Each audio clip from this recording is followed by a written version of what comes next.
March 1968, the Mekong Delta. A rifle company from the 9th Infantry Division rotates off the paddies and into a short stand-down, and the battalion aid station is not treating combat wounds first. Army medical histories noted that, across the Vietnam years, disease admissions ran high enough to rival the operational tempo, averaging about 351 disease admissions per 1,000 soldiers per year. Those same histories recorded that malaria alone cost the Army more than 228,000 man-days in 1967. In this video, you're going through 3 phases of parasitic illness in Vietnam. First, the gut infections that look like routine field sickness, then the worms that can live quietly for years, and finally the long-tail parasites that show up after a man is home and thinks the war is finished. Phase 1 starts with a part nobody wanted to talk about. Not the firefight, the latrine line. In 1966 and 1967, preventive medicine guidance pushed hard on a basic fact. In the field, human waste, flies, wet hands, and shared canteens create a conveyor belt into the gut. Army medical summaries treated diarrheal disease as one of the main drivers of sick call, especially in units operating continuously in the Delta and along the coast. What made parasites dangerous in this first phase was how ordinary they looked. Giardia and amoebic infections can begin like any other stomach illness. Loose stools, cramps, fatigue, and a man who keeps moving because everyone else is moving.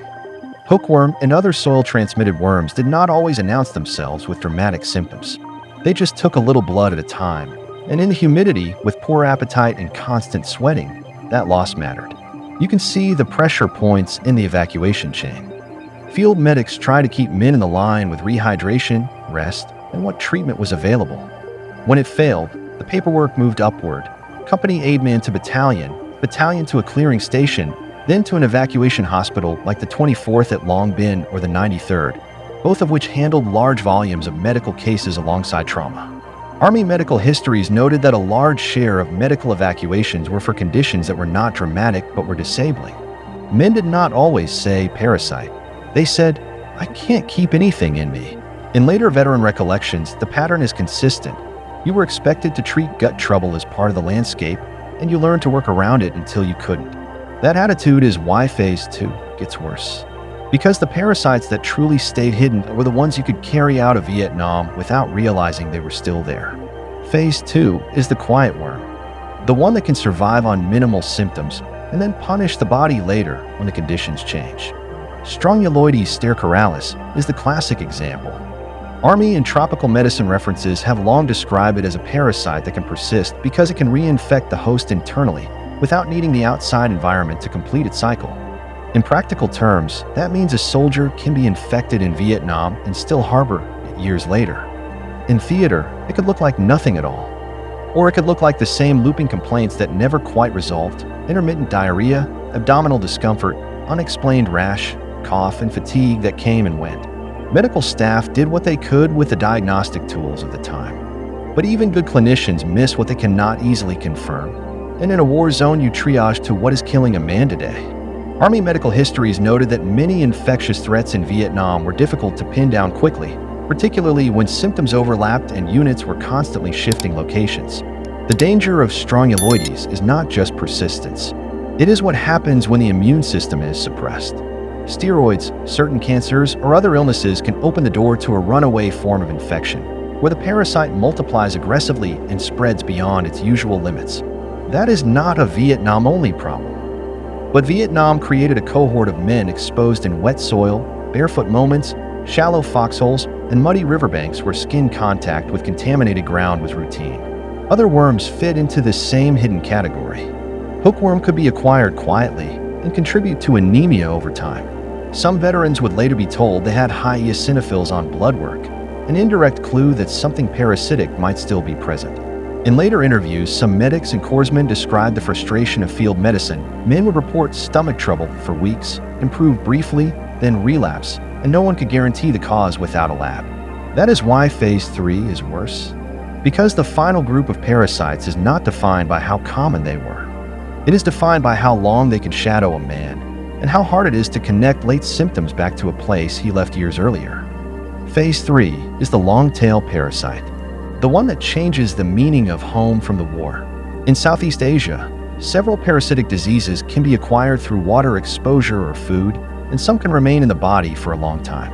Army preventive medicine efforts in Vietnam repeatedly emphasized water discipline, boiling, chlorination, and avoiding untreated sources because water was not just a bacteria problem. It was a parasite problem. Schistosomiasis is the best-known waterborne example in the broader region, a parasite acquired through freshwater contact that can later involve the urinary tract, liver, or intestines. Not every area of Vietnam posed the same risk, and not every U.S. unit saw the same exposures. But the operational reality was constant river movement, crossings, bathing, wading, and living beside canals. If a unit had to choose between hygiene and security, hygiene usually lost. Foodborne parasites are another category.